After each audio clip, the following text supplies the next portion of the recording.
Alright, before I get into the video, I want to say a few things.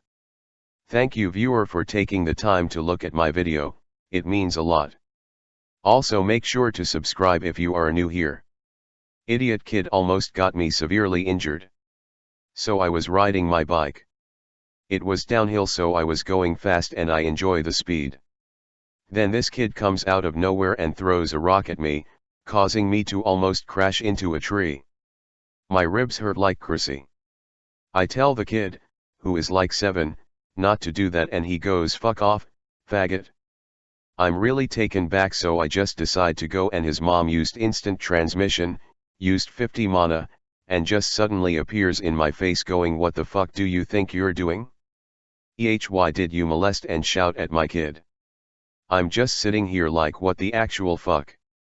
So I go sorry I was just a dash. How dare you speak to your elders like that fuck you hashtag. So I just ride away. When I got home I had a huge bruise and put an ice pack on it. Sorry for anticlimactic story but I'm bored so yeah. You owe me $1,200. When I was 17 I had purchased 10 ounces of silver from my high school art teacher. I believe I paid just under $20 for it. I had shown this to my mom when I came home from school. However, that night my heavy-handed father once again got drunk and beat me up for the last time. He said that my being anti-war was un-American and I needed beating. I left home that night. I took my clothes, a few keepsakes, some books, and also the silver. I left quite a few belongings behind in a closet in my room, belongings that my parents refused to let me retrieve in later years. I got most of it back when they died, but things like the first Barbie in its original box and a chatty Cathy doll were gone. But I digress. This was back in 1967. By 1980 I had been married 5 years. My sister had come by to visit and she told me that she had just been to see our mom and dad. She also told me that they were frantically tearing through the closet in my old bedroom and wouldn't tell her why. I just shrugged at this because our parents were odd to say the least. About 10 minutes after she told me this my mom called me. Mom didn't even say hi when I answered the phone. She just frantically asked me where I had put that silver I had purchased. It took me a while to remember just what silver she was talking about. When I finally remembered I told her that I had made all of that into jewelry over a decade before. This totally pissed her off. She screamed at me to stop lying. She said that they had been looking for that silver all day. I was still puzzled so I asked her why.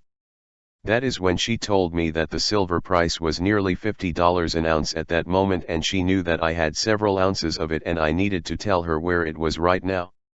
I again told her that it was all gone. I had made rings and pendants with it, had given them away to my friends and even sold some. She then freaked out. All 25 ounces of it? It was 10 ounces and that was 13 years ago. I said. She really came unglued. She said that her and my dad were counting on that $1,200 because my youngest brother needed it for his kids, that I was being selfish. Then she decided that I owed her $1,200 because I didn't leave the silver at her house as I should have done. I reminded her that it wasn't 25 ounces, it was only 10, that I had purchased it with my own money so it had been my property and I owed her, my dad and my brat-assed youngest brother nothing at all. This angered her further. She told me that I will be hearing from their lawyer and then she slammed the phone down. She would have hated cell phones because you can't slam them. I never did hear from her lawyer, at least not that time. In fact I never heard another word about that stupid silver. The price went back down just a day or so later. It had been a weird fluke that had made it soar in price like that anyway. I mean, you can't just go get instant market value for metals like that, can you? I wouldn't think a precious metals broker would want to risk their money on a fluke. I'm sure that her dread lawyer told them this as well as telling her she had no case, if she even talked to him at all. Do I have to wear a special dress for my wedding? M says yes. First, some historical context. My family calls itself a Catholic, but we have never been that abiding to the church canon or protocol since I remember. My grandmother is a lady who was born in 1930 and had the good luck of having an awesome father who surrounded her with all kind of books, so the critic thinking has been in my family for 4 generations now. This happened back in 2002. My older brother, 26 at the time, and his girlfriend, 24 at the time, had decided to get married because of legal commodities. They both were in the first stages in their respective jobs. My brother is an engineer and was working on making a name for himself in his field. Sil is a dentist, who had recently begun to work in the public health system, so her work hours were crazy. She was called if there was an emergency, even if outside her shifts. As you can imagine, she didn't count with a lot of time to plan anything, and their common budget was not what a wedding budget you will expect. They were adamant on paying for their own wedding, saying it was their decision and their responsibility to take, so they settled by a family meeting in my godfather's backyard. Simple food and family. No religious ceremony, pretty simple, right? So in their own words, they could just stand there and be done with it. Starring E. Awesome but annoying older brother. R. Then girlfriend, now sister-in-law. M. R's momzilla. H.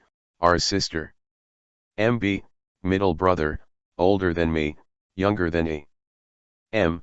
My awesome mom. Me, a lousy teenager just watching all the drama.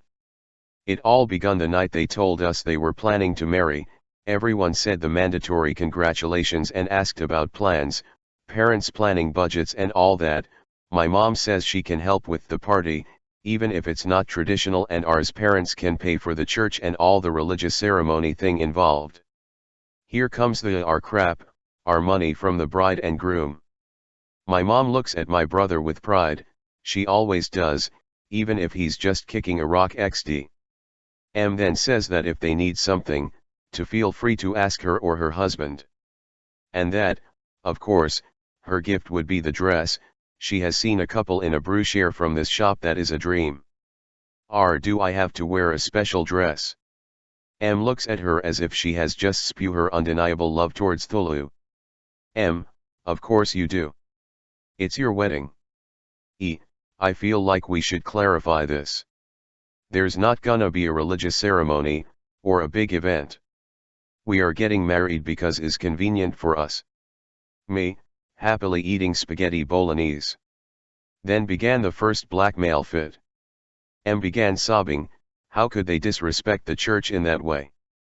They would be living in sin. How could they do this to her? Or was the only daughter she was going to see getting married in her lifetime? Look at her sister, she was an old maid and would never give her that joy. Spoiler alert, the older sister, H, she's not an old maid. She was 27 at the time and doing everything with a pulse that consented to share a bed with her. And alright, even if they don't want a religious wedding, at the very least she should buy a dress. How is she getting married in a potato sack? Yep, that were the words. At this point, me, MB and H just share a look, because the disaster was imminent. H, why don't we all compromise on something? We can all go dress shopping, find something appropriate and at the same time look special. Me, even touring another store, or more than one. By this point my grandmother was getting stressed, and I was dizzy because of the high pitch of the yelling, so I just wanted them out of my nose. R was not precisely happy but agreed, and to try to placate things, even more, they commissioned her mom with all the preparations for the reception, gave specifications.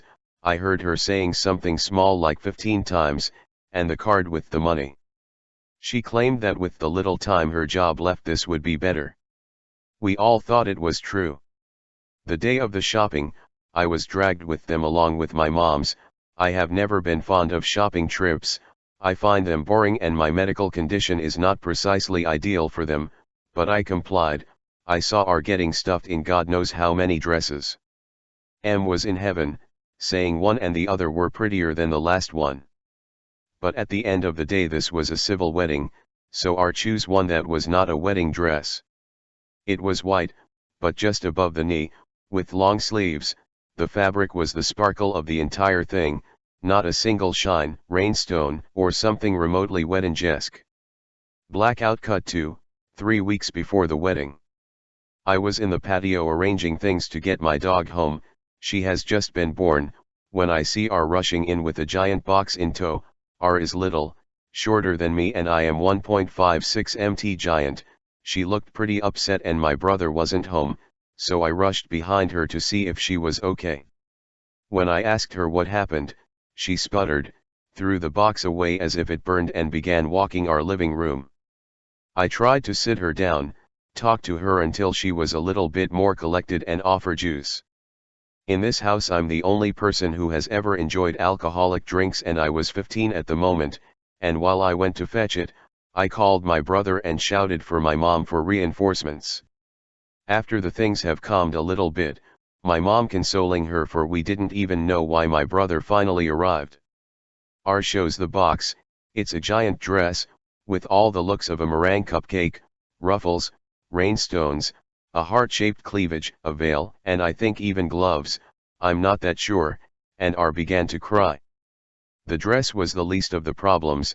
It turned out M had booked a church's decorations, a priest, flowers, candles.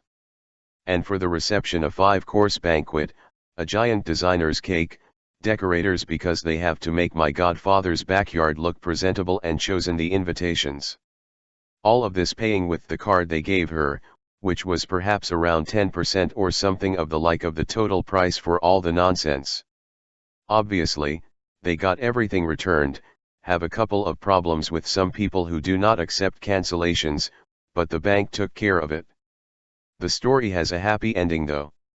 They had to do something before M got wind of the things, so in that very moment, they jumped in my brother's car, went to the courthouse and got married, stopped in the way back to my house to buy a ton of pizza, frappuccinos for everyone, and fruit tarts from our favorite bakery from when we were kids, texted everyone that they had just gotten married and that everyone was welcome to celebrate with them at home.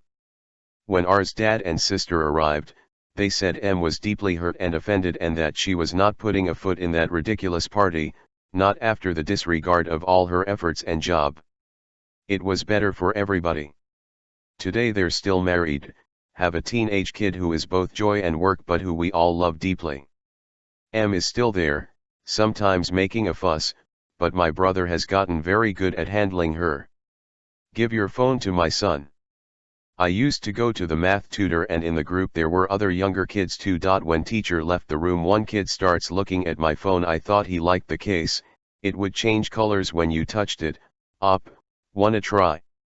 Kid, sure. I gave the phone to him and he rubs the case and watches it change colors. Kid, do you have any games on it? Op, only one. I will have more soon on my new phone and let you play them if you want. Kid, yes I want to, says in excitement. Meanwhile teacher comes back and the lesson goes on as usual. That day when I got home I threw my bag on the ground and sunk in sofa getting ready to play that one and only game I have, PUBG. I get a text from the entitled mom. M, hi, is this my name? Op, yes, who is this? M, I am Susan, let's call he that. M, my son came home very upset today. Since you have bragged about your new phone and now he want new one too. Op, I am not sure I bragged, I casually mentioned it, but sorry if he was upset, I apologize. M, I was thinking since you casually mentioned it made him want the new phone, you should give your current one to him. Op, I can't really do that, I promised it to my mom because her phone is quite old and freezes all the time. M, I didn't ask who you promised it to, my son wants it. Don't be selfish jerk, just give your phone to him. M, it would really make him happy. M, and also drop it by our house with charger earphones and that chameleon case you have. M, I will give you time to think about it. Literally 5 minutes later. M, so have you come to your senses? What did you decide? M, hello. M, hello. M, are you going to give your stupid phone to my son? Op, the answer remains no ma'am, sorry. MF *CKU you selfish jerk. He is going to cry when he finds out. Go to hell. 2 days after that, me and that kid had the lesson at the same time, and his mom had brought him to the lessons and had been waiting outside for me. I saw her from far away and realized what coming. I kinda knew what was coming. I thought about missing this lesson and going back home, but I had exam soon and I didn't want to fail. I am about to pass by her, but she sees me. Excuse me. That's all I could make out, because after that it was screaming and swearing from her. While she screamed, teacher opened the door, confused and astonished. I stopped the entitled mom in middle of screaming up, "Shush! Are you done?" Then I enter the house and close the door in her face. This was one of my encounters with many entitled parents. Hope it was interesting. Make sure to like, share, subscribe if you haven't done yet. Thanks for watching.